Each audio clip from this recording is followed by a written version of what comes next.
Assalamualaikum warahmatullahi wabarakatuh. Waalaikumsalam. Kami kelompok 33 KKN Mandiri Misi Khusus UIN Malaysia Semarang.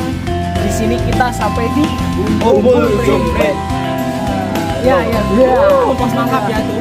Di sini apa? Tepatnya di Dusun Jumprit, Desa Tegalrejo, Kecamatan Ngadirejo, Temanggung, Kabupaten Temanggung. Jadi kita berempat ini alhamdulillah KKN di sini ya, KKN di sini tepatnya di Dusun Jamus, bos-bos kita.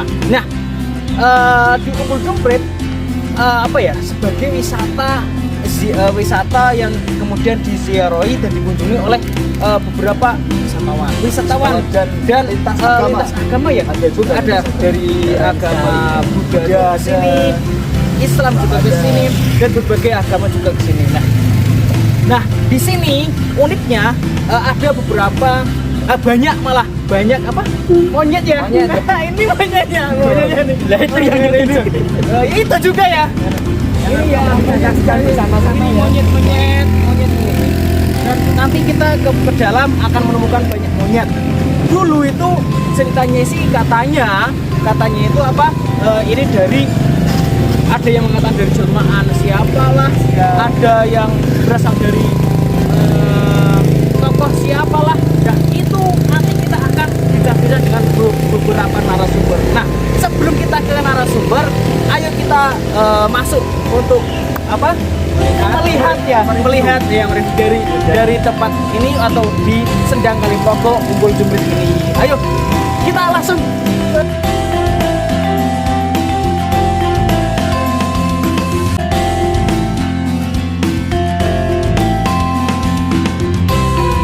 karena di sini monyet di sini baik mama sahabat.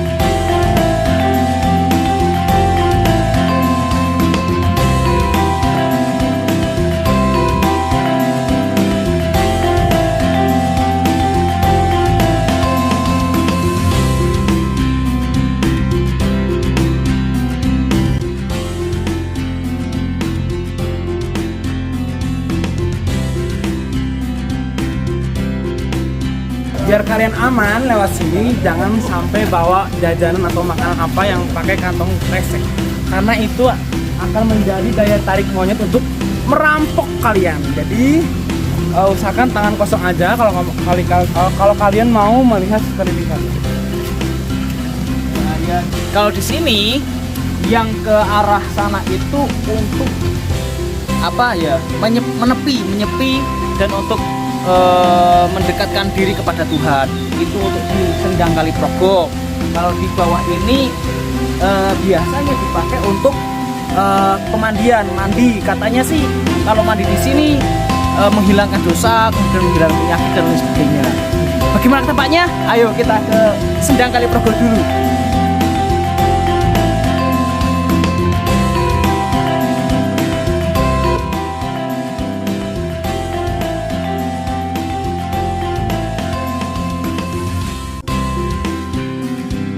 Sampai di Sendang Kaliprogo.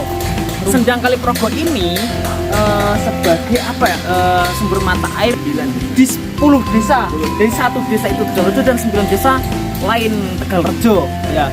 Dan memberi sebagai sumber kehidupan ya. Karena air juga, kalau ada air tentu ada kehidupan di sini. Jadi 10 desa bisa memanfaatkan air di sini. Ayo kita lihat air di sini.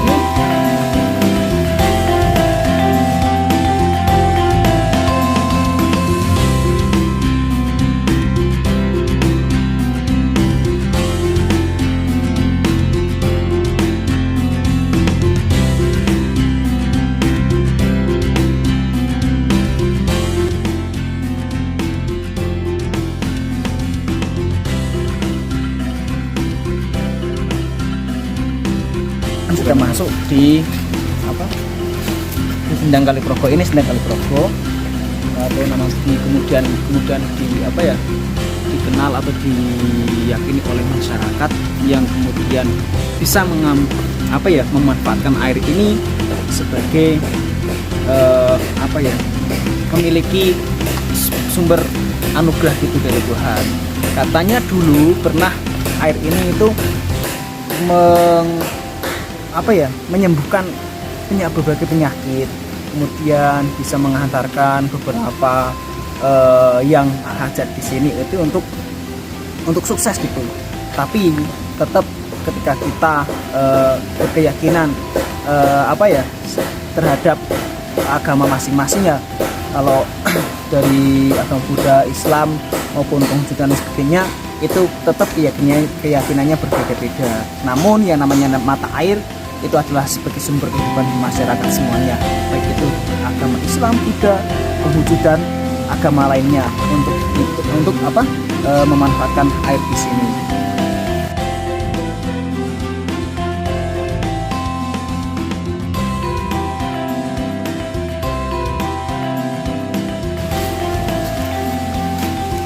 Oke, sudah lihat kan? Ini Sendang Kali Progo. Nah, kemudian yang biasa dipakai mandi itu gimana sih? Ayo kita ke bawah. Masih penasarankah yang tempat-tempat apakah di sini? Di bawah ini yang tadi kan Sendang Kali Progo ya, yang kemudian menjadi ibadah beberapa agama. Di sini di bawah ini ada pemandian dari Sendang Kali Progo yang biasanya dipakai masyarakat umum. Kemudian juga ada makam Ki Jumprit, atau kemudian ada juga yang menamakan Kyai Nuju Majapahit atau Ki Jumpait. Nah, bagaimanakah tempatnya, kondisinya, dan seperti apakah sih makam tersebut? Ayo kita ke bawah. Teman-teman pemirsa semuanya, oke, kita sudah sampai di lokasi pemandian.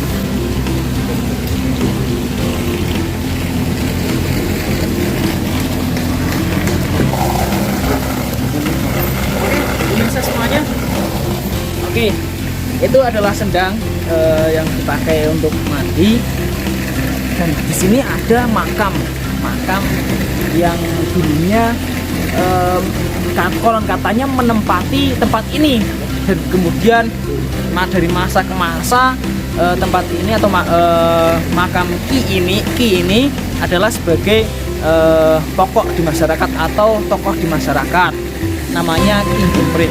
Nah, bagaimana makamnya? Ayo kita ke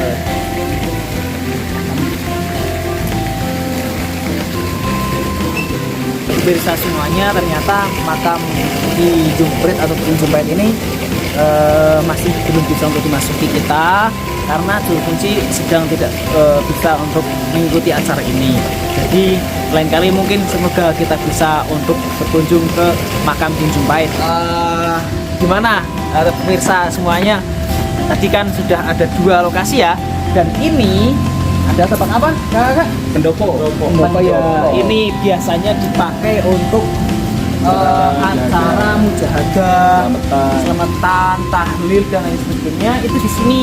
Jadi untuk acara apapun kemarin itu ada acara juga adat, di mana di sini berbagai doa keagamaan juga, berbagai doa agama itu juga doa bersama umat Buddha dan Islam. Dan di sini biasanya untuk prosesi acara dan lain sebagainya lah. Jadi ini tempat sebagai sentral dari Umbul Jumprit ini. Beberapa situs kita sudah lihat bareng-bareng, dan kita mau pulang dan kemudian pamit undur diri menemui beberapa narasumber kita, yaitu Pak Joko dan juga Pak Muhtason. Kita langsung menuju ke narasumber kita. Ayo.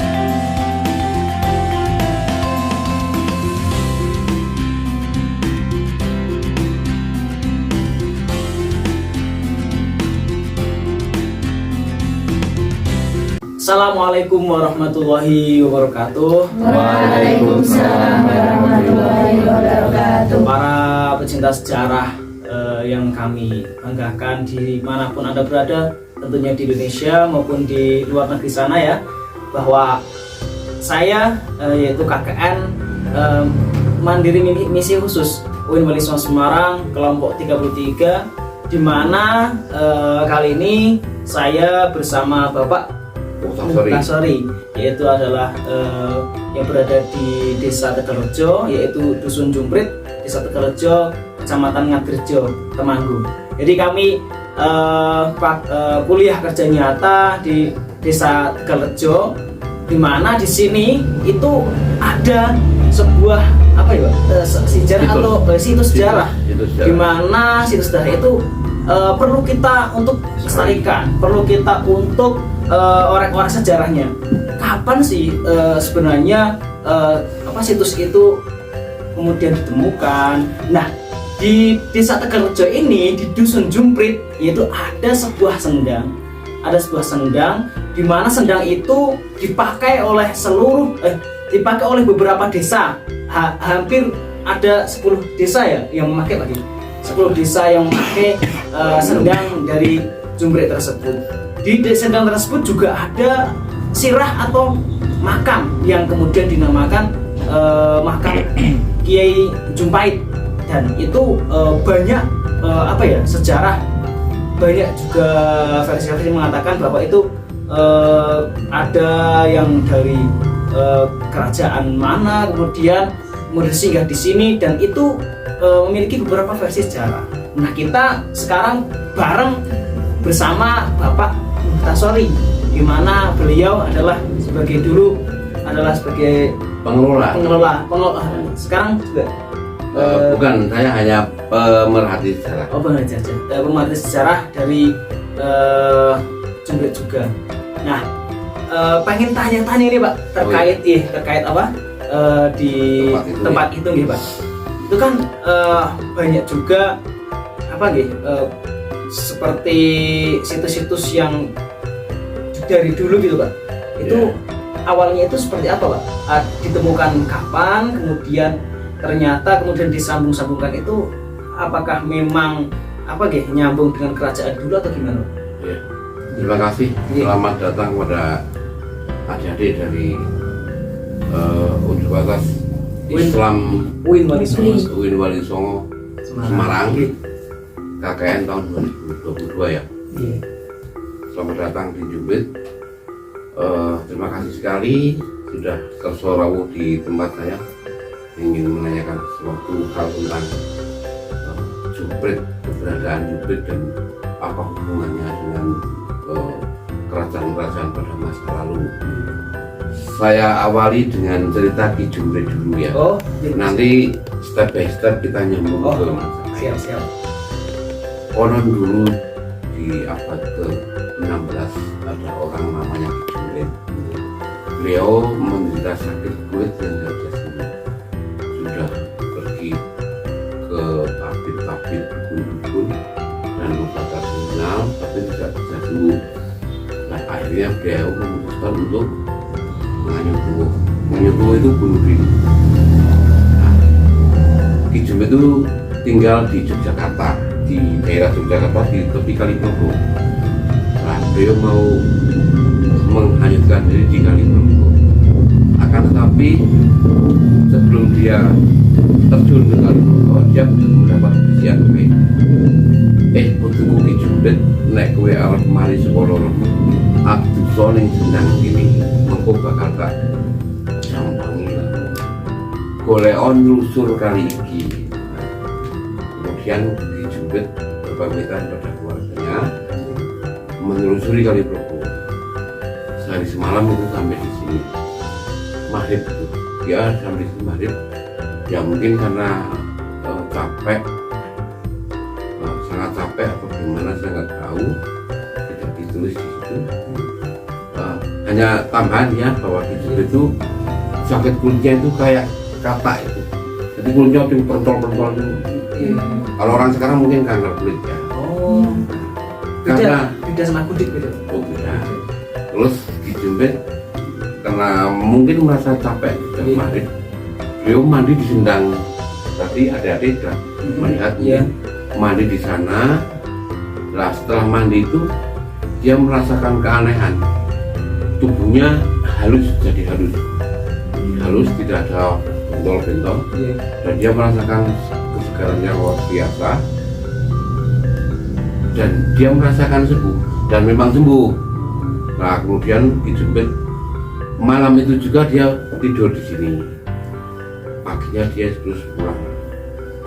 Tidurnya itu bareng sama di dekat sendang atau Di dekat sendangnya. dekat sendang?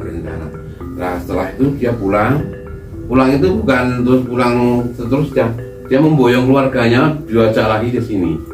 Terus dia waktu itu dia ke sini belum ada orang, masih ya penduduknya cuma Ki Jumprit. Dan dia kemudian memelihara tempat itu, terus tinggal di tujuh depa ya. 7 depa dari tempat ini berarti sekitar 70 meter mungkin dari tempat itu. Dia tinggal bikin gubuk dari arah ini 70 meter, 7 depa itu 70 meter, bikin gubuk lah, kemudian tinggal dan memelihara makam itu sampai dia meninggal lah. Karena kemudian gedok tular Ki Jumprit, akhirnya para orang berkunjung ke sini. Nah sampai gitu Ki Jumprit punya anaknya kawin, punya cucu, akhirnya berkembang menjadi desa. Setelah Ki Jumprit meninggal, desanya disebut desa Dusun Jumprit. Nah itu yang menemukan ya, sudah clear ya, yang menemukan Ki Jumprit. Nah, kemudian waktu Ki Jumprit di sini, ini sudah ada banyak monyet. Oh sudah ada monyet itu? Monyet banyak. Malah sebelum Jumprit itu sudah banyak ada monyet. Nah dari kitab Cendini karangan Yosef Dipuro II itu hanya ditulis tentang Ki Jumprit ya, bukan yang lain, hanya Ki Jumprit dan kera namanya Dipo. Terus menciptakan tempat ini untuk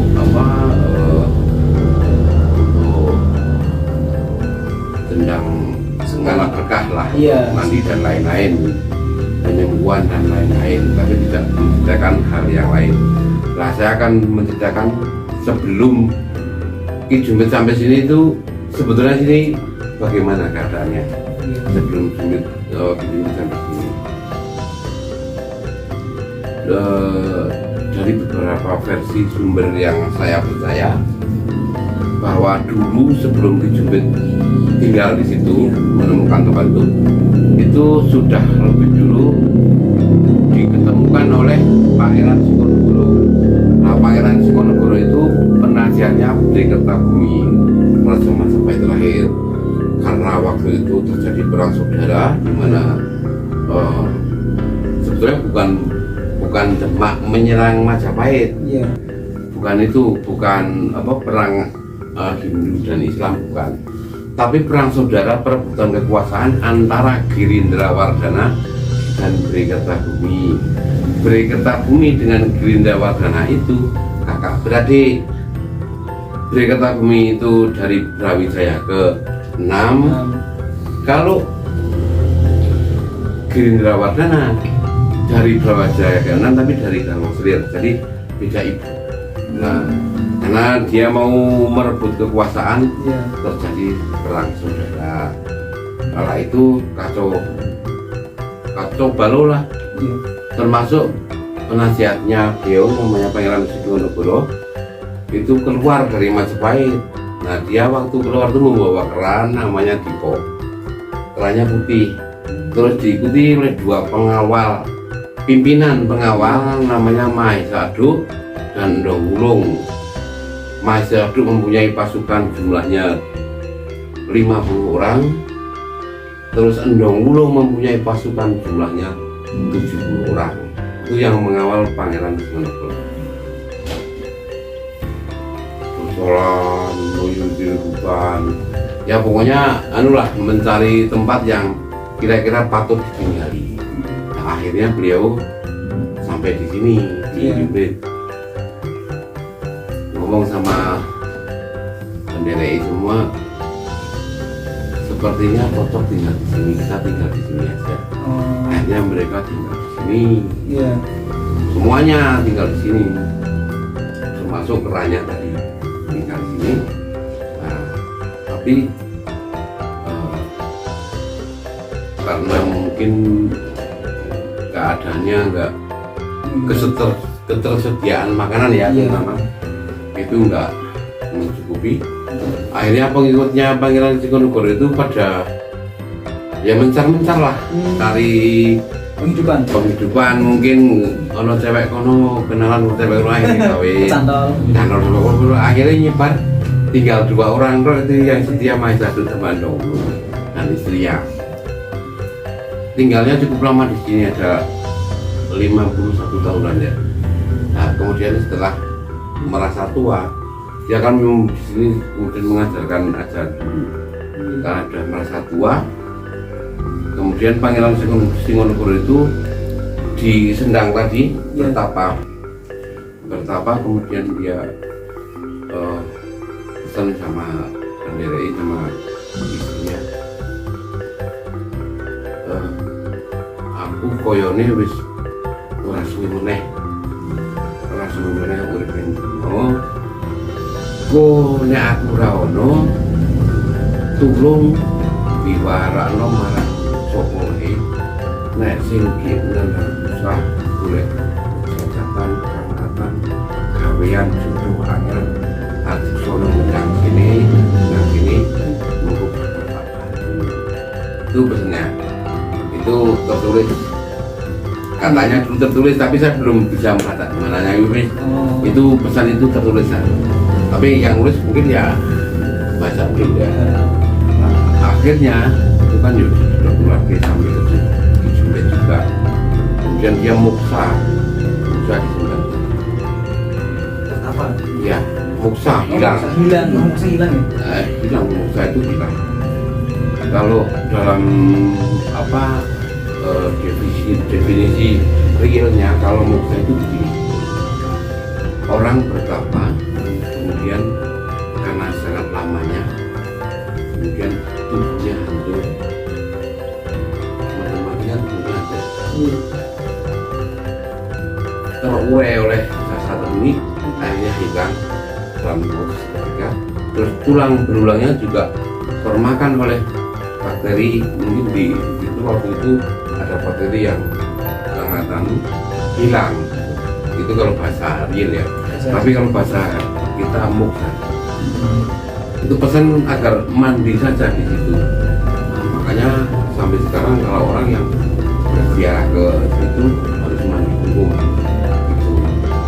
Kemudian Mahisatu itu setelah bendorone tidak ada, majikannya tidak ada, kemudian dia pindah juga karena apa namanya, ya wis kawan dulu. Akhirnya dia turun menemukan Candi Pringapus. Pernah ke Pringapus? Nah, itu ada 2 Candi Peron dan Candi Pringapus. Nah, yang menamakan Candi Pringapus ya Mahisatu dulu. Karena waktu diketemukan itu banyak ditumbuhi pohon bambu apus, makanya disebut Candi Pringapus. Di sebelahnya itu sudah hancur, sekarang Candi Perot. Waktu diketemukan keadaan kebundoyong sudah miring, merot. Dan sampai sekarang sudah habis, sudah hilang, runtuh kelongsoran itu. Nah, kemudian Pangeran Sikonegoro tetap di sini, rohnya tetap di sini, tetap apa istilahnya, menyatu dengan alam ini. Nah, istrinya tadinya tetap tinggal tetap tinggal di sini, dia nggak mau pergi sendirian. Nah, akhirnya meninggal juga di sini. Tapi dia tidak muksa, dikubur oleh salah satu pengawalnya, dikubur di bawah sana, yang di makam di bawah. Nah, makam di bawah itu hanya makam istrinya, bukan makam Pangeran Sikonegoro dengan istrinya, bukan, tapi hanya istrinya yang dikubur. Karena Pangeran Sikonegoro itu muksa itu. Jadi itu simbol saja makam itu. Jadi itu sebenarnya nama Ki Jumpet itu bukan dari nama asli, bukan? Nama asli. Oh, nama asli. Tapi Ki Jumpet namanya memang Ki Jumpet. Iya. Oh. Sampai akhirnya istri sebenarnya. apa? Tapi sebenarnya istri dari Bukan yang istri lain ya. Oh. Istrinya itu dimakamkan di sana. Kalau Ki Jumprit itu, ya dapurnya. Kalau Ki Jumprit itu makamnya tidak di sana, makamnya di bawah sana, makam itu. Yang makam banyak itu, bawah itu kan ada komplek makam umum. Nah, di situ namanya makam Udotonoyo. Nah, Udotonoyo itu Ki Jumprit. Itu. Nah, akhirnya keduanya maksudnya nggak ada orang di situ, ada vakum, adanya cuma monyet satu namanya Dipo, itu yang bawaan dari Majapahit dulu. Laki-laki Dipo itu karena kesepian, tapi dia sudah sumpah tidak mau pergi dari tempat ini karena benar ini sedang di sini. Dia sumpah tidak mau pergi dari tempat ini. Akhirnya dia kawin dengan kera Gunung Perahu di sana, Gunung Trerep ya, namanya Cerbut. Dia pergi ke sana, di sana sampai sekarang masih banyak monyet di sana, kerajaan monyet di sana. Dia ngambil perempuan satu dari sana, dibawa ke sini, akhirnya beranak pinak sampai sekarang.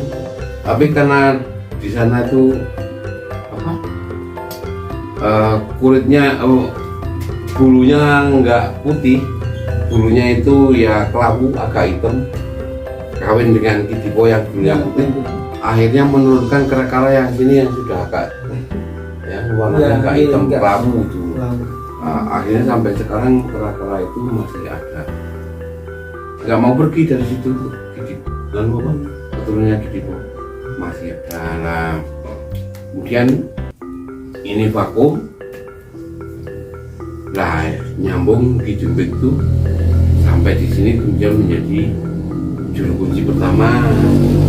Nah, dikisahkan di dalam Selat Kediri itu waktu Raden Mas Tegulang datang dari Cilacap itu dia ketemu dengan juru kunci ketiga, cucunya Ki Jumprit, namanya Kendrol Bubito.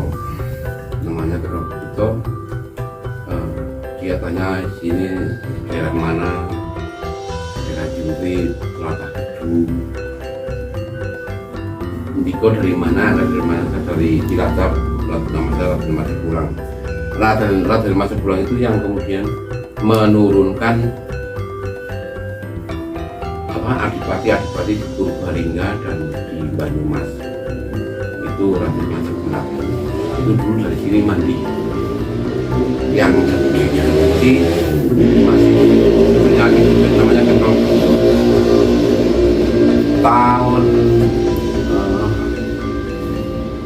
1815 Raden Ronggowarsito Raden Royo Sodipuro Pujana Kraton menyuruh Ken Tembang Laras untuk datang ke sini menulis tentang sejarah Jumprit. Nah, dan kemudian Ken Tembang Laras datang ke sini menulis sejarah ini yang tadi saya ceritakan itu.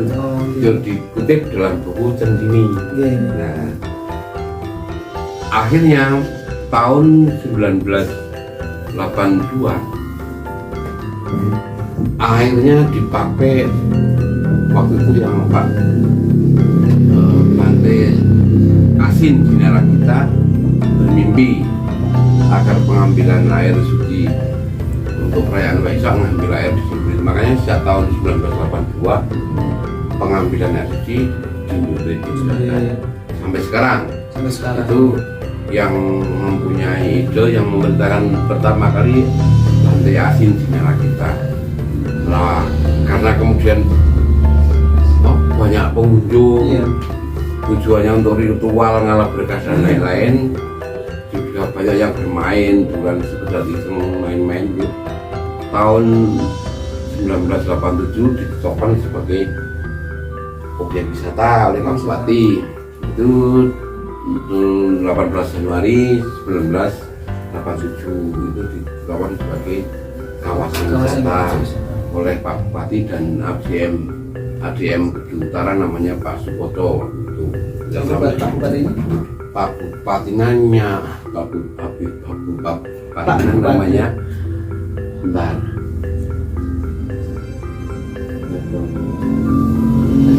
Sri Subagio. ada yang perlu ditanyakan lagi. Oh, berarti kalau ya itu kan yang ngalap berkah setelah dari sejarahnya kan apa ya, dari Majapahit kemudian karena perang saudara terus kemudian pindah ke sini kan gitu. Iya. Ya. Kemudian yang ngalap berkah dan itu bisa menjadi peringatan kan Waisak apa dari peringatan Waisak dari umat Buddha. Kalau kemudian kok ternyata juga banyak beberapa agama juga ke sini, apakah juga ada sangkut pautnya dengan sejarah yang tadi atau hanya sekedar alat berkah dari air tersebut? Oh iya, itu jadi begini ya. Ini kan sudah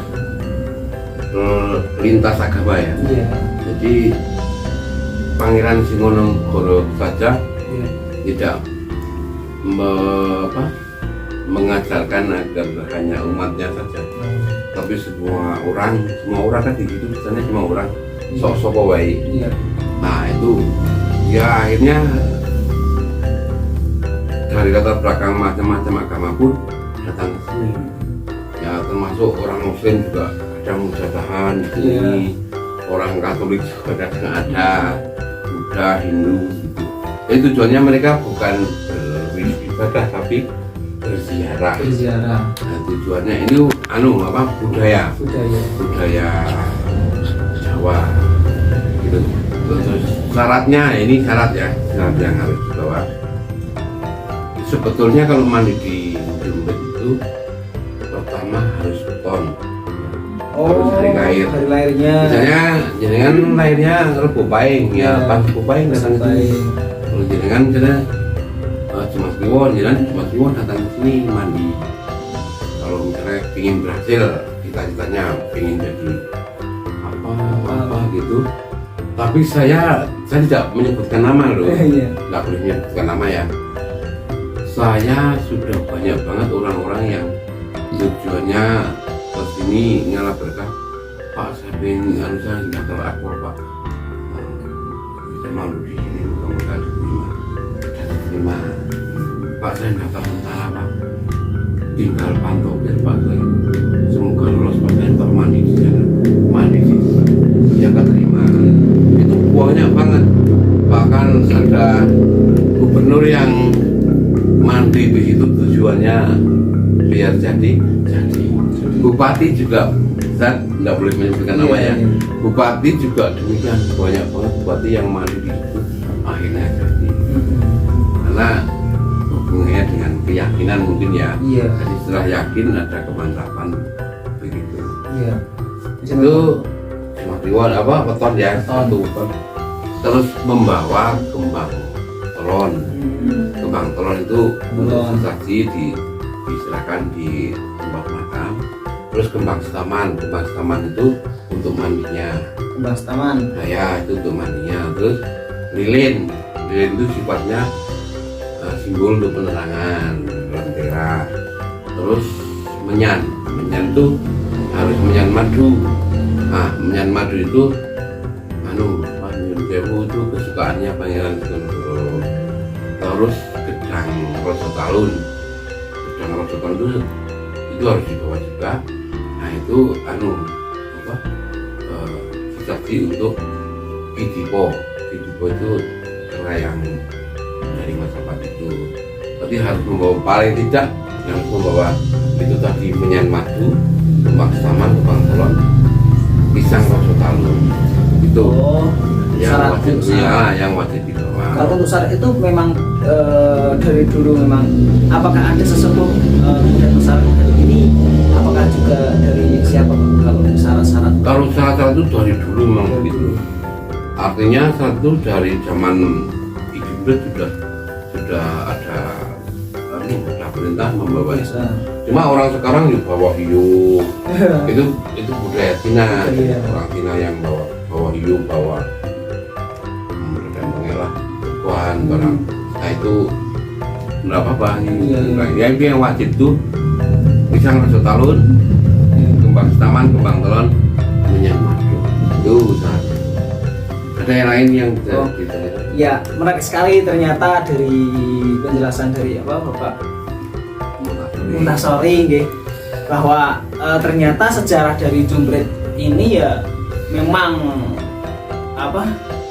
sudah ada tertera di beberapa literatur dan kemarin itu gini Pak, pas tanggal 1 Suro ya, itu sudah diperingati ternyata peringatan kirap dan grebek ya, kirap dan grebek dari Sendang Kaliprogo. Itu apakah adat itu sudah berjalan lama atau seperti apa Pak? Apakah begini, iya. kirap itu, grebek kirap itu belum lama. Belum lama. Itu baru 2 kali. Baru 2 kali. Kemarin dan kemarinnya. Berarti dari kemarin dan tahun kemarin dan tahun ini. ya. Jadi belum lama. Itu gini, itu untuk mendukung daya tarik wisata saja. Jadi grebek sama itu dari dulu nggak ada. Cuma yang ada sadranan. Kalau sadran itu dari dulu, jadi sadran itu pasca panen tembakau. Iya. Jadi pasca panen tembakau itu masyarakat menyajikan satu tumpeng, terus ingkung pitik putih sama Harus sebetulnya ayam harus putih dulu, putih dan hitam atau hitam sebetulnya, tapi sekarang sudah enggak. Ya ada yang masih pakai ayam putih. Iya.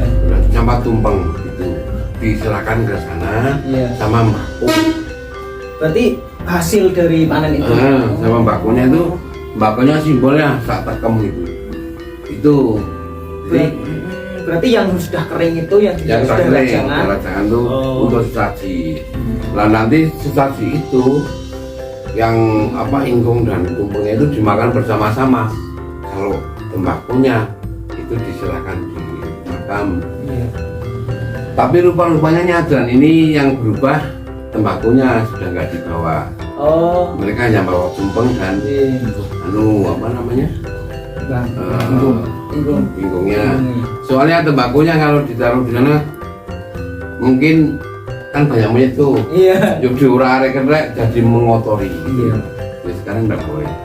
Yang bawa tumpeng sama ingkung ayam putih atau hitam. Memang kalau dari adat itu selagi pun itu masih kita lestarikan itu memang juga memberi daya tarik Pak, gitu. Iya. Terkait ini wisata. Grebek itu untuk daya tarik wisata. Dan itu mahal, baru 2 kali. Saya kemarin diundang ikut, tapi saya masuk angin waktu itu. Masuk angin jadi nggak, di sana lah saya nggak ikut. Ya, banyak yang di sini, tapi Yang lain masuk gerbang atau masuk angin. ya. Aduh. Ada yang pertanyaan yang lain, kalau misalnya masih ada di unek-unek tanya saja. Itu Saya mungkin Pak. Iya. Ya. Itu terkait kera itu kan konon katanya ada kera-kera yang tidak biasa, dalam kata artian ada orang yang niat ke situ untuk buat pesugihan, itu kemudian Banyak. ya, itu meninggalkan keluarganya kemudian jadi kera, itu benar atau tidak? Oh, nggak benar itu. Nggak benar itu. Nggak salah. Kera itu memang keturunan asli kera di situ. Bukan kera orang di Panjang Mitos Kayak gitu. enggak mungkin. Ya kita gini ya, kita orang modern, orang kuno pun nggak punya logikanya seperti itu. Jadi orang di Panjang gitu jadi kira itu tidak mungkin banget. Ya itu ya nggak apa, mungkin bagi orang yang punya pemikiran begitu ya. Siap. Kalau bisa disadarkan ya sadarkan, kalau enggak bisa ya sudah, biarin, biar berkembang. Itu juga kasanah Kemitosan. budaya pemikiran orang masing-masing. Jadi enggak ada yang namanya mitos. Nah, mitos ada tapi logikanya enggak. Enggak ada. Ya mereka prosesnya alamin lah. Kawin, musim kawin, kemudian hamil melahirkan jadi monyet. Logikanya gitu Pak ya. Ya, hanya kita kan maaf ya, kita itu manusia, kita percaya dengan hal gaib. Iya. Memang saya percaya dengan hal gaib. Mungkin yang dimaksud adiknya itu, kalau mungkin roh-roh yang artinya berniat mengambil sesuatu dari sini atau kekayaan atau apa, kemudian dia mengambil jalan simpang, jalan yang pintas, kemudian dia mati, bisa terjadi orang yang mati kayak gitu kan rohnya ngambang, tidak masuk dalam alam roh yang benar. Alam roh itu ada, tapi kalau roh yang tidak diterima itu ngambang. Lah mungkin alam roh yang ngambang itu masuk ke tubuh monyet. Bukan keturunannya orang yang ya, tapi mungkin masuk ke tubuh monyet. Karena saya juga mengalami begini. Pernah mengalami begini. Ada seekor monyet datang ke depan saya, terus bersila itu nangis, Mas. Nangis keluar air matanya gitu. Terus dia tak kasih minum kopi, diminum gitu. tak kasih pisang ya dimakan. Habis itu dia pergi tuh ngejak salaman sama saya, kayak ngejak salaman gitu lah, itu juga terus pergi. Nah, itu saya pikirin dia punya ngomong ini. Boleh kasih geprek mungkin ya juga bisa dimakan. Tapi itu mungkin kita masih baru alam ya, karena itu dimensi gaib. Iya. Gaib. Saya juga keyakinan saya kalau roh gaib itu ada. Jadi roh manusia yang tidak diterima ke alam roh itu di alam roh yang ngambang. Jadi kadang-kadang contoh misalnya kan kok malam-malam ada yang ngetok-ngetok, suaranya kok kayak temannya yang sudah meninggal misalnya. Itu kadang-kadang ada lam, dia itu sebetulnya minta doa, minta pertolongan itu. Mas, Mbak, suaranya siapa itu tadi masih tolong nah itu sebetulnya itu roh yang tidak diterima. Itu sebetulnya dia minta tolong, bukan menakuti, minta tolong aja, tolong misalkan didoakan, didoakan, atau dia jenengan dia jenengan tidak dimertamoni lagi. Biasanya kalau temen itu kan kita tahu hobinya apa dia, makannya apa. Misalnya dia bakso misalkan, dia kan beli bakso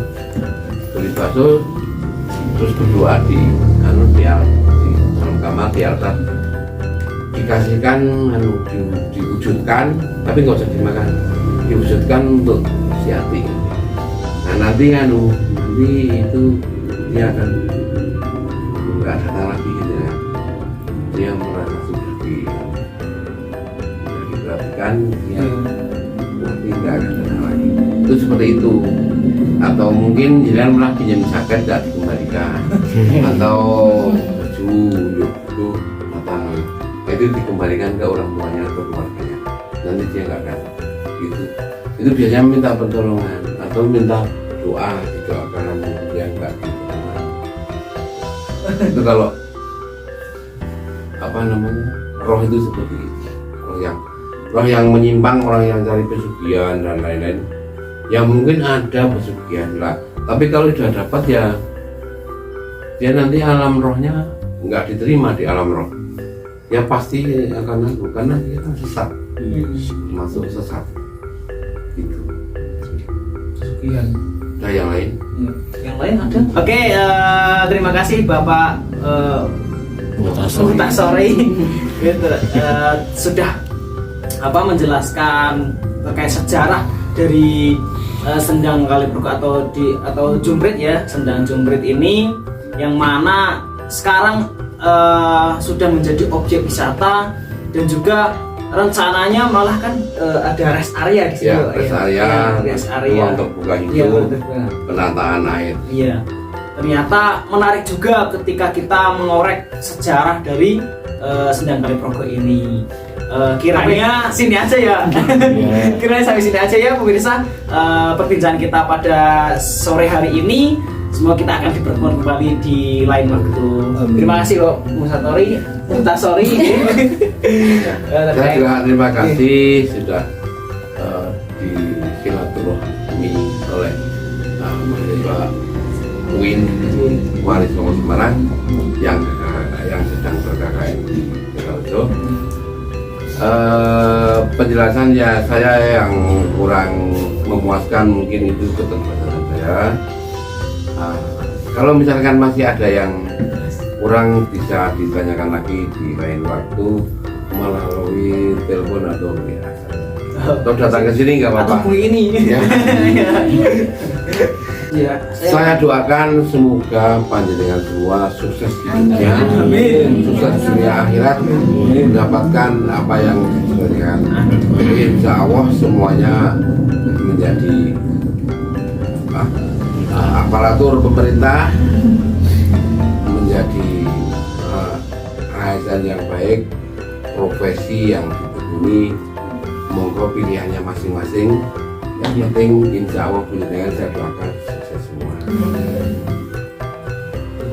Oke pemirsa, sampai di sini saja pertemuan kita pada sore hari ini.